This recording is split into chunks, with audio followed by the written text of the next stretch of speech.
Okay, it is now 12 noon, so we will begin. Good afternoon, everyone. Welcome and thank you for participating in today's webinar, Special Education Mediation for Families and Schools. My name is Midra Surratt, and on behalf of the Parent Information Center of Delaware, we'd like to welcome you. Parent Information Center is a statewide nonprofit organization that seeks to engage all families in their child's education, with a particular focus on supporting families and professionals of children and young adults with disabilities by providing information, education, and support around special education programs and related services. We are pleased to have presenting today's webinar Ms. Fran Fletcher. Fran is an associate policy scientist working at the University of Delaware for 14 years. Fran manages Delaware statewide special education mediation system. She is the coordinator of the longest-running IEP Meeting Facilitation system in the country and has trained IEP facilitators in 15 states. She is a 5-time presenter for CADRE, the Consortium for Appropriate Dispute Resolution in Special Education, and presenter at the National Symposium on IEP Facilitation. During the 5th symposium held in 2011, Fran was interviewed for her views on IEP meeting facilitation strategies, and the transcripts remain published on CADRE's website.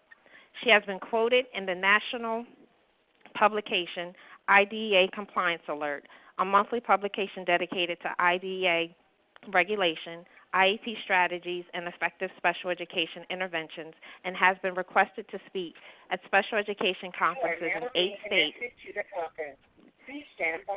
and presented in Inter-American Summit on Conflict Resolution Education in Ohio. Before we begin, just some quick housekeeping. Everyone should be muted. However, just to block out any background noise.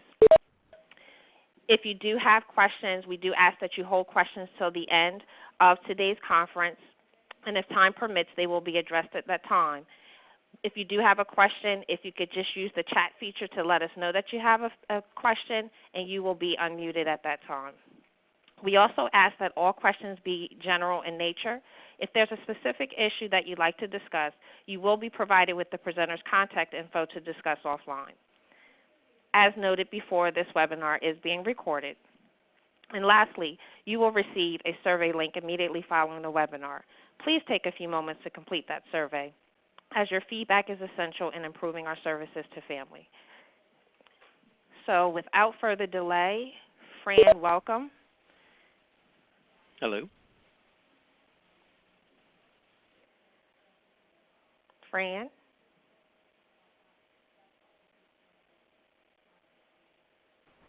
Hello? Fran? Okay. Can you hear me now? Yes. Okay. I think I was muted, so okay. Now it's been unmuted. Okay. So thank you, Midra. Welcome, everyone, and thank you for opting to share your lunch hour with us as we go through hopefully some real simple strategies that are easy for everyone to access and to understand.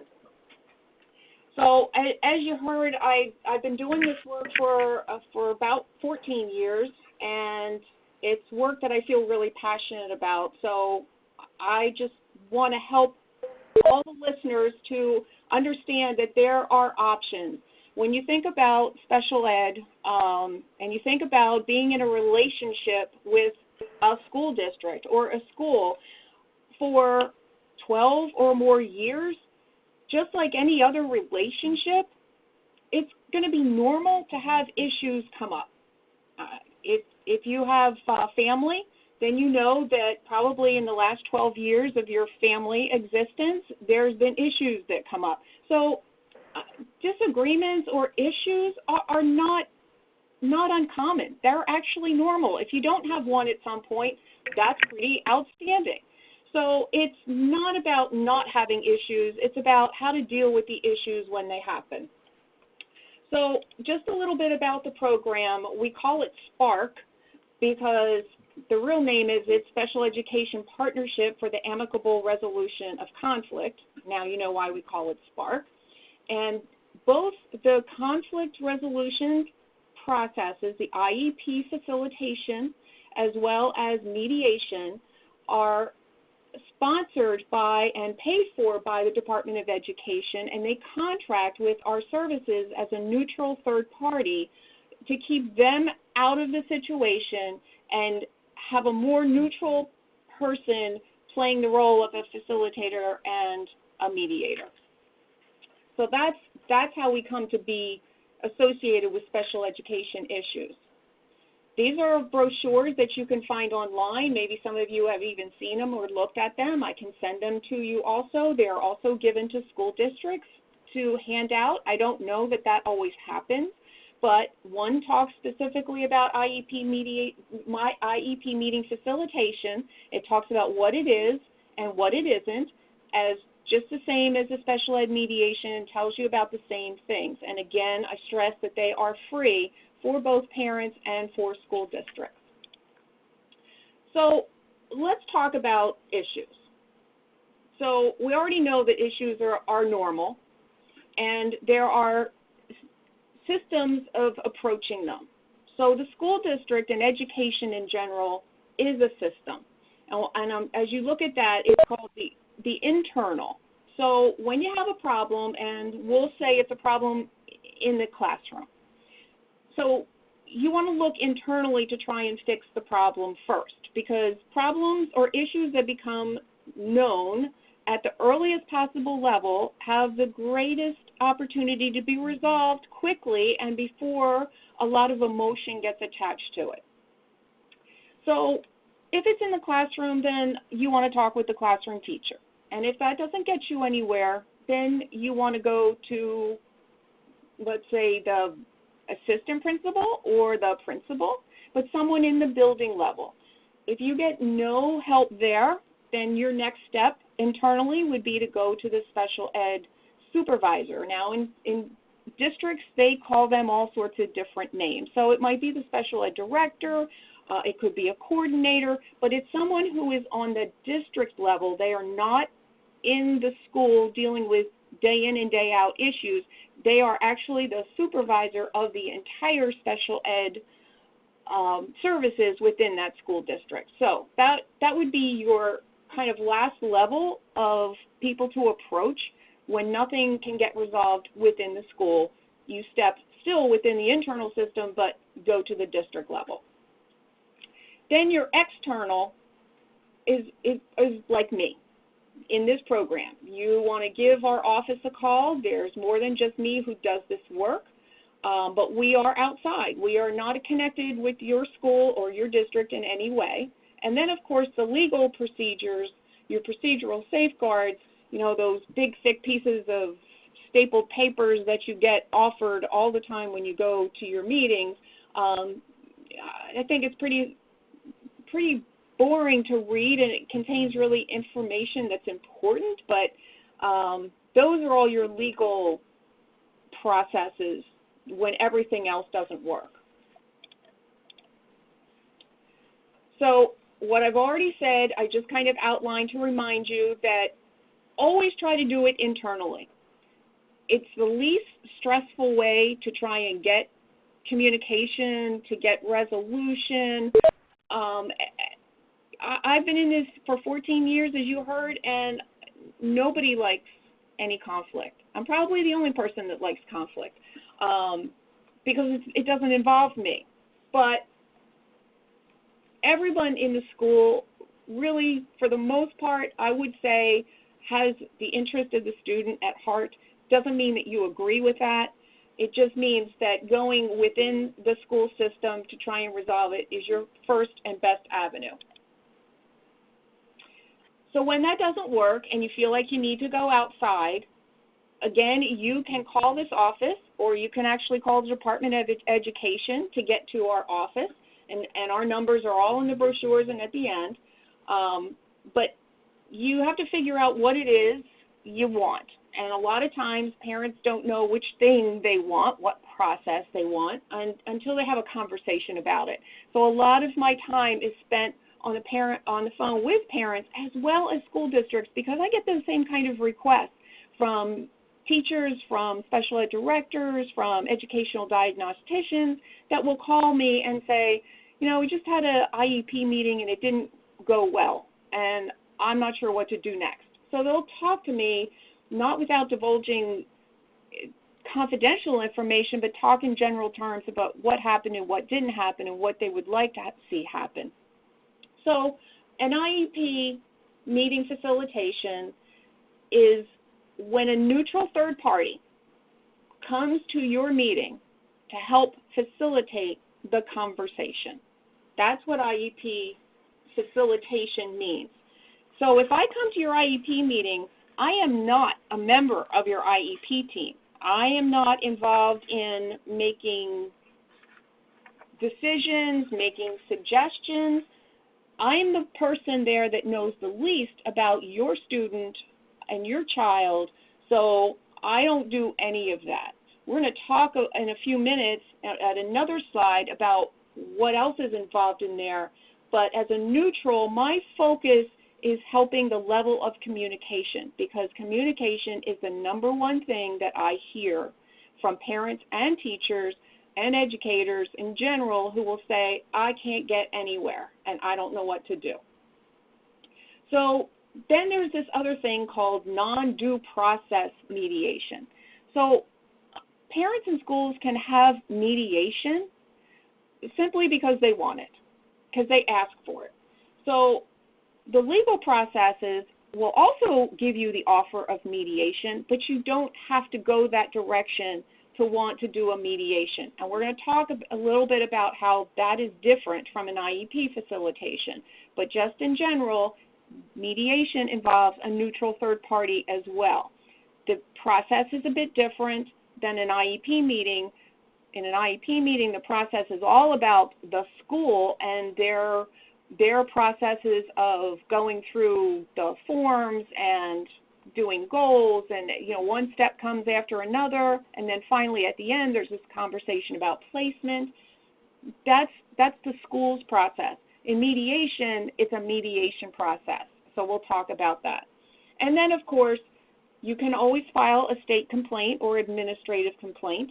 If you do that, they're going to offer you the option of mediation to try and resolve your issues, and that's voluntary. All these processes are voluntary. So even if a school suggests, geez, we'd like to have a facilitator come to our next meeting, if you don't want that, then they can't have that. Same thing when I get parents who call, I have to check with the school district to make sure that they want my presence there. If they don't, then I can't go. So generally, when people are hitting a roadblock, they're amenable to having a neutral third person come in, especially if they've experienced the process before. So I don't really get very many schools ever who will say no to IEP mediation if that's what a parent wants, IEP facilitation, if that's requested by a parent. And pretty much I could say, I could count on one hand how many times a school has said no to mediation when a parent has requested it, not through legal processes. So also, if you file a due process, you will also be offered mediation. And again, it's completely up to you which things you choose. Due process mediation will give you a more due process in itself is a more legalistic process than due process mediation. The mediation offered across the board, whether it's from due process or an administrative complaint, will always look the same.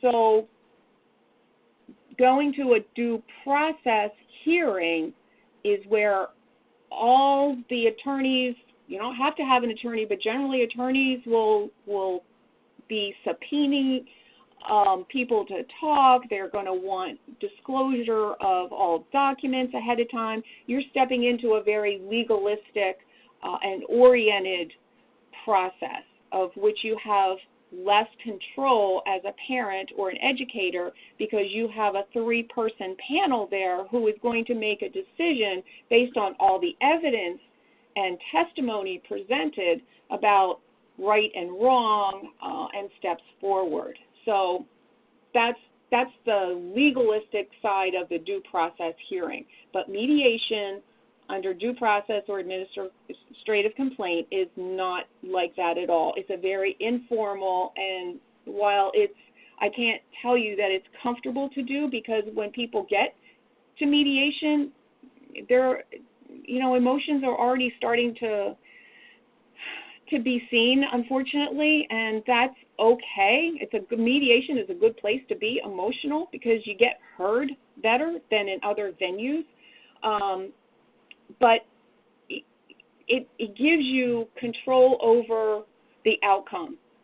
Unlike due process, they're looking at very much the legalistic views of everything. Is what you're asserting against the law, or did someone break a law?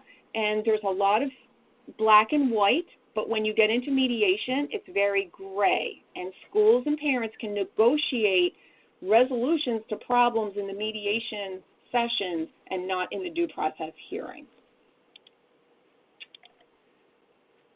So, what do both these processes have in common? It is that neutral third party. So anyone from my office who would come to your meeting, again, we have no dog in the fight. I like to think, though, that we're trying to help on the students' behalf, because we're trying to get the educators and parents to work and communicate together. So I like to think that I'm sitting there thinking that I'm hoping to represent the student or the child, but I never have any direct relationship with the child, and I certainly have, as not being an IEP member, I have no input. So if I had to say if there was one thing frustrating about my job, is that I get to talk and hear about kids all the time and I never get to meet them, but that's my own problem. So a neutral third party is simply one who is there to help the level of communication and help parties collaboratively problem solve. So an overview of IEP mediation, facilitation. I'm sorry, I keep doing that. So one of the things I hear a lot are the advantages and the disadvantages. So one of the advantages of doing the facilitation when you have the entire team together is because all the decision makers are at the table and everybody who needs to hear about what's going on is there. If you have a facilitator, they're helping you to work through the process of the IEP meeting. And so they're helping to balance out how much talking, if you want to call it sides, if the school side is doing all the talking and the parents are looking to me like they can't get a word in edgewise, then one of my jobs as a facilitator is to make that balance even out, because schools can offer things, but parents may have questions about them, and often I hear, we don't have time to ask our questions, they just bombard us with everything. So that's one of my jobs, is to help balance out that conversation so that all viewpoints can be expressed.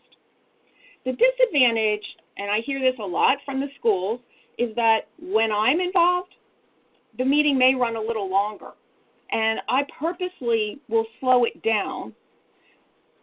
And I do that because if you're under pressure, nobody does their best thinking under pressure.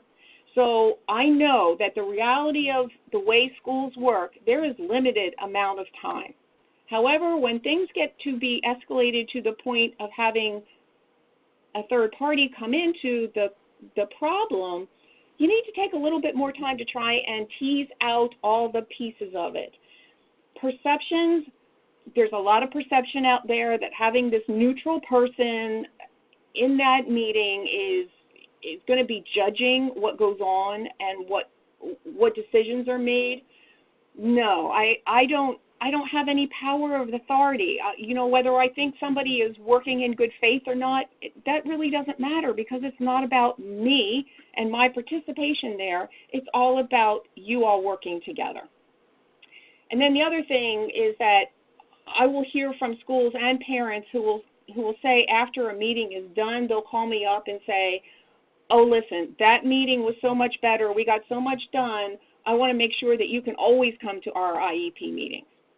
Well, that's not my job either. So I want to get in there, help you get over whatever the bump is, and then hopefully through that meeting, you all will work better and have open lines of communication. Now, I will tell you that sometimes I go back for a second or third time. There are situations that are like that, but that's kind of not the norm. So I'm kind of in there helping you all get over that bump, get some resolution, and then I get out so that you all can continue to work together. Ideally, and I show this to educators whenever I'm doing training, this is what we're trying to do when we come into your meetings and what they should look at. They want a fair and consistent process for everybody, no matter what the situation is.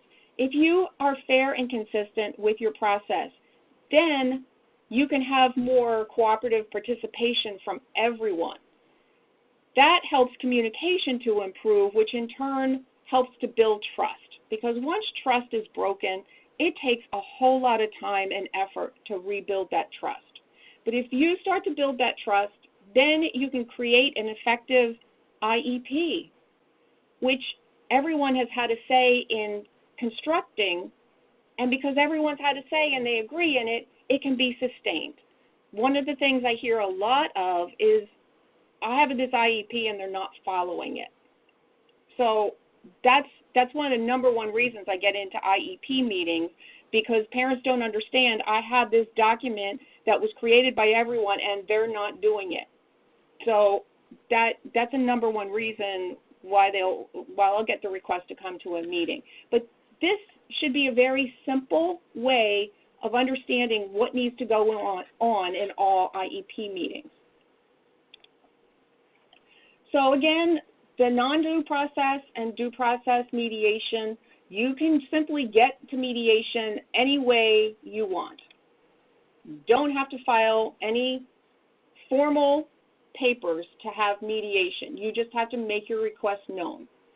So the difference here for the advantages is that it is not an IEP team that is in mediation. It is a smaller group of people based on what the issues are.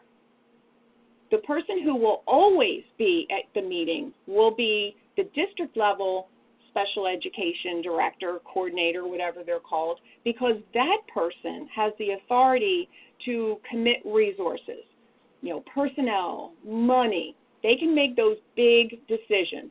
Schools don't have that. The principal doesn't have that ability to commit resources.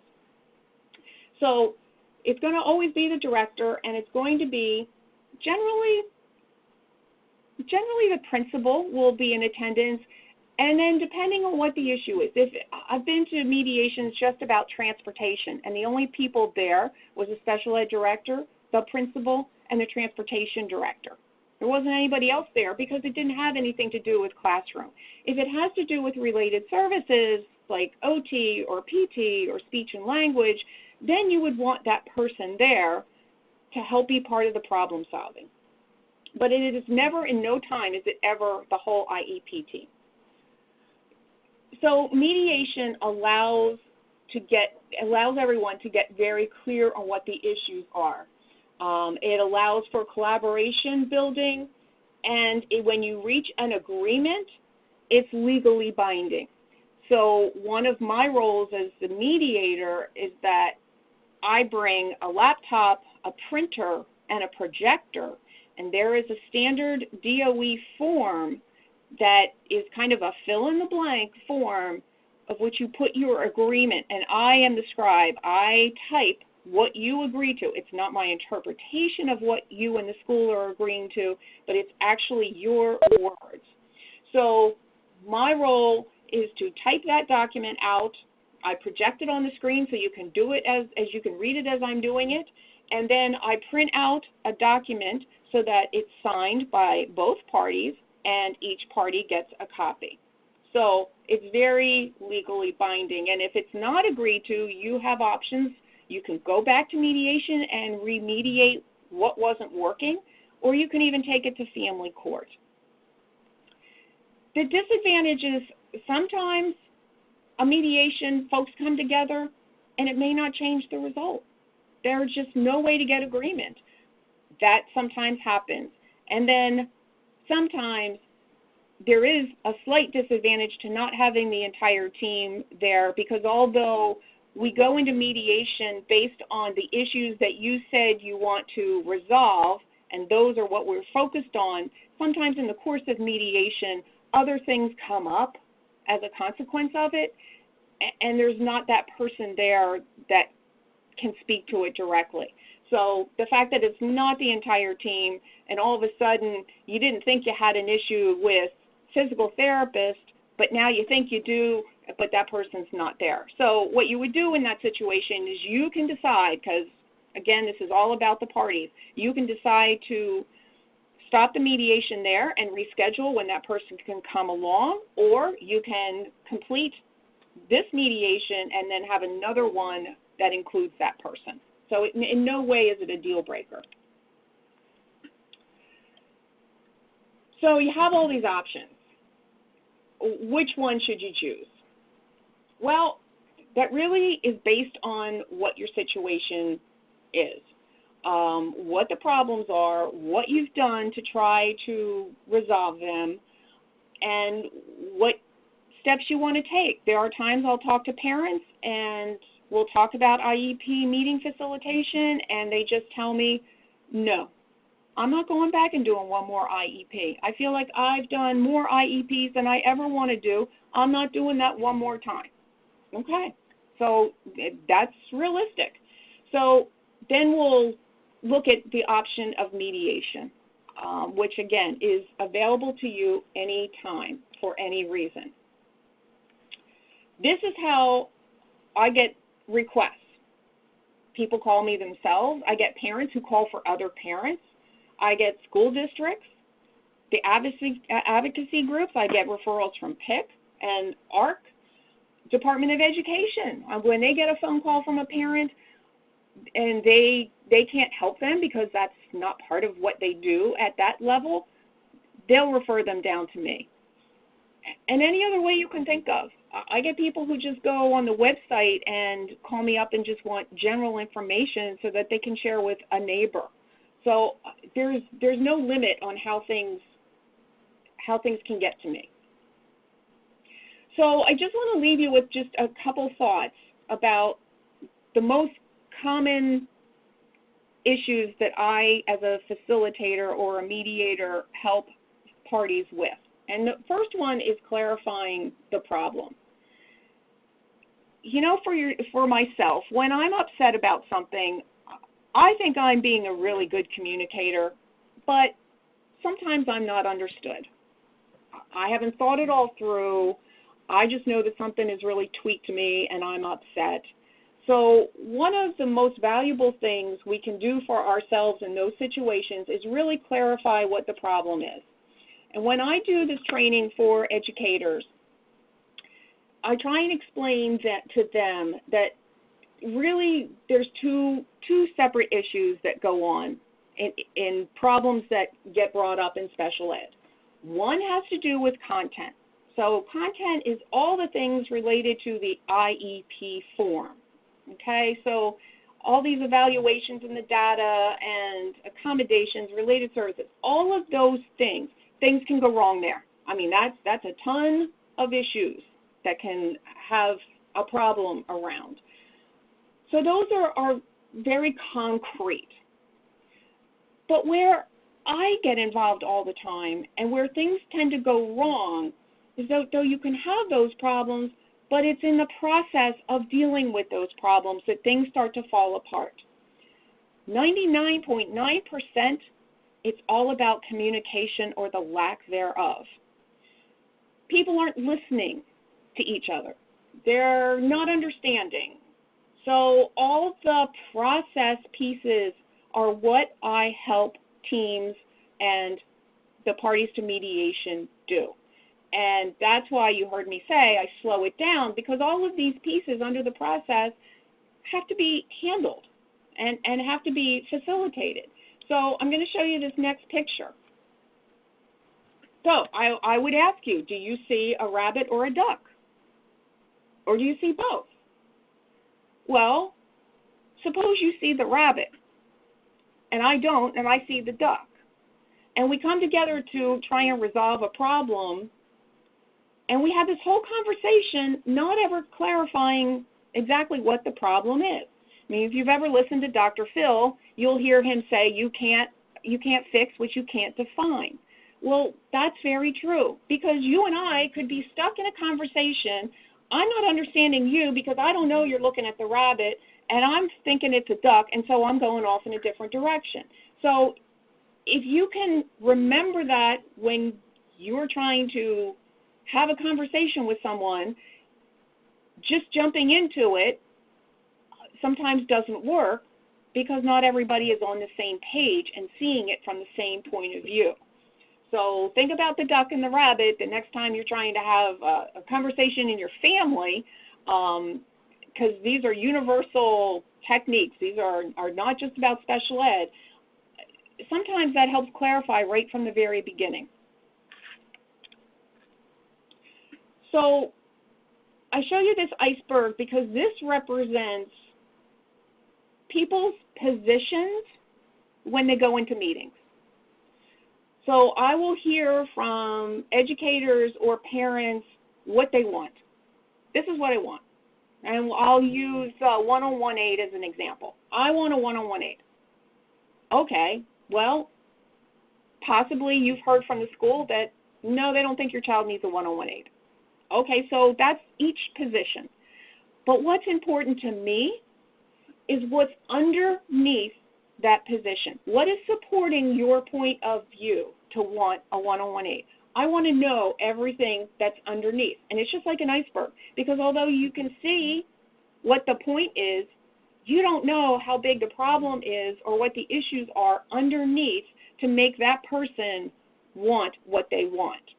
So you have to go underneath to figure it out. So we call this positions versus interests. So you can see here by this chart that 20% of what you hear from a person is their demand. And so if you think about two teenagers and you're at home and you hear all this ruckus going on and they're fighting and you find out that they both want the car on Friday night, and one says, no, you had it last Friday night, I want it this Friday night. No, I need it this Friday night. Well, you could stay there forever until, you want to strangle one of them. But if you take the time to look underneath at the needs and the fears or the values or the beliefs, they're all the interests that fuel that person's position. So now you know to ask your child, ask the first one, why do you want the car Friday night? Well, I have an overdue book at the library, and if it closes at 7 o'clock, and if I don't get there, I can't afford to pay the fine. Okay, that's what driving their need to have the car.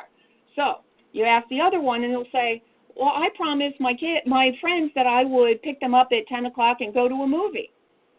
Well, you just found out that both those demands can be met because their needs are different. One needs it by 7, the other needs it by 10. Everybody can walk away with what they want. But until you get away from the demands or the wants, that's how you're going to figure out how to really resolve the issue.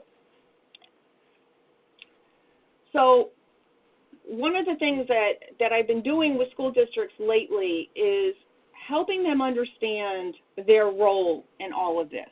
Because educators are just like everybody else. We have things that push our buttons. We have things that just don't set right. And none of us are comfortable with conflict, and we don't really get taught how to deal with conflict. So understanding that you have to involve the parent from the very beginning and having that mindset, which most school districts in Delaware, you can go to their website and you can bring up their mission, their vision, their goals, their guiding principles. You will see that parental involvement and partnering and collaboration, those are all words that are everywhere, and that is the foundation of how they want to work. Then the next thing is that they need to understand about conflict, because conflict happens, and it's okay to have conflict. It's what you do with it that's important. Setting the expectation means they need to help parents understand what the expectations are for solving conflict. Most of the time when I hear from parents, they'll say, I don't know how to go about this. I don't know who to talk to. Well, letting them know the expectation right in the very beginning is come to me. I want to hear from you. I am not too busy to listen to your concerns. So setting that expectation in the beginning is important. That allows for open communication, which is what everybody wants. Preparing to go into an IEP meeting, prepared to talk about the student and having examples of work and examples of issues that you know might be concerning the parents is what I tell them. So if you're a parent and you say, my kid doesn't ever get homework sent home, and I never see him doing homework. Well, do the teachers have examples of homework that has been done and turned in? Because sometimes kids don't let you know as parents what's going on. So have examples of things.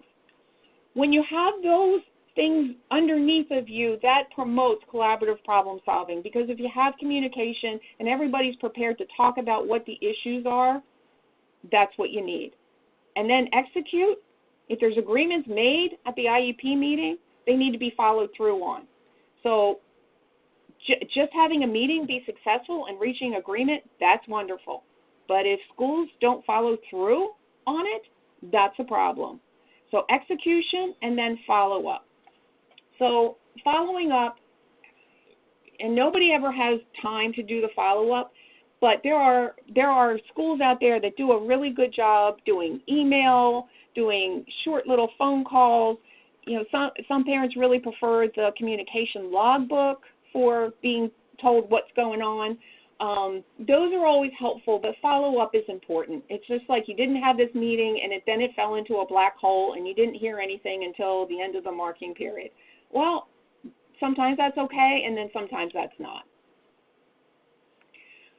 So I leave you with this. If you do what you've always done, you'll get what you've always gotten. So if you've never tried any of these processes and you find yourself in the same situation of hitting your head against a brick wall, which is how I hear about it, call us. Call us. We may not have to come out. We may just help you think through some things. View each new meeting and encounter as an opportunity to start again. Just because you've had one bad meeting or one bad encounter or something that just didn't feel good, it's okay.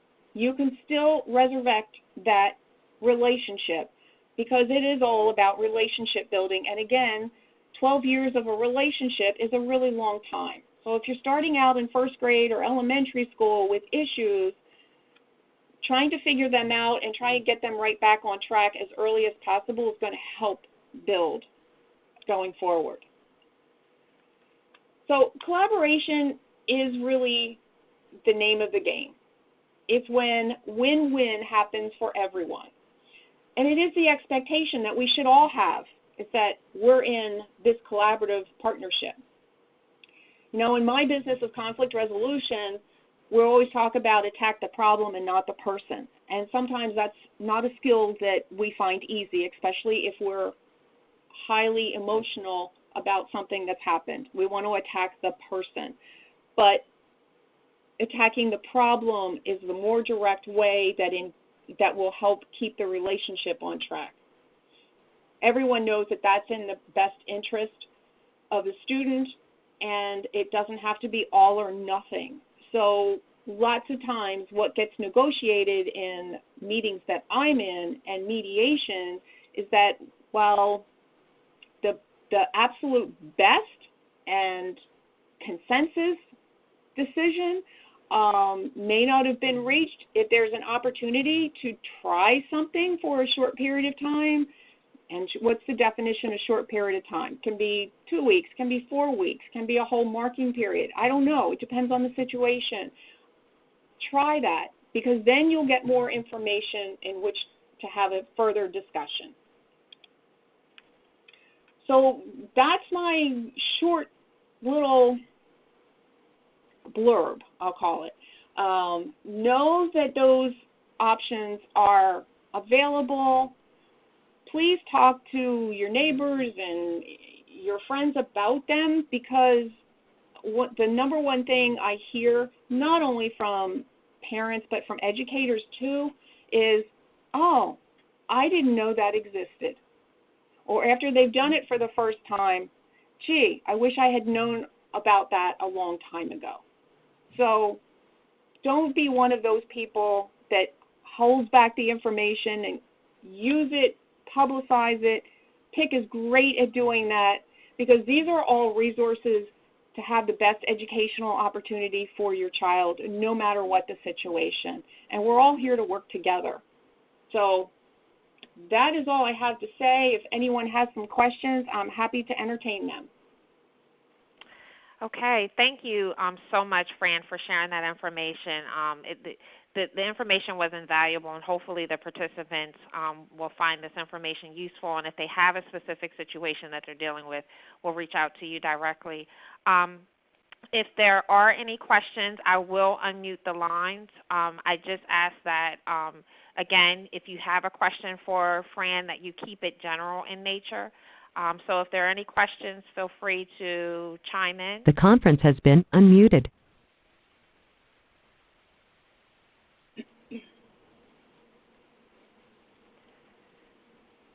No questions? No questions, but I thoroughly enjoyed the presentation. It was very informative and helpful to me. Thank you. Thank you. Thank you. And if you have any follow-up questions, because this was a lot of information, by all means, and sometimes I know if you're like me, myself, I have to kind of take a step back and let everything sink in. Feel free to reach out. You have the contact information here. You can also contact Parent Information Center of Delaware. Again, on behalf of PIC, we want to thank you all for taking the time to join us today for this information. And don't forget, there will be a email that will be coming out within the next hour with a link to a survey. If you could please take a few moments to complete that and share your feedback for today's webinar, we greatly appreciate that. Thank you, everyone. Thanks, Fran. Thank you. All right, take care, everyone. Thank you.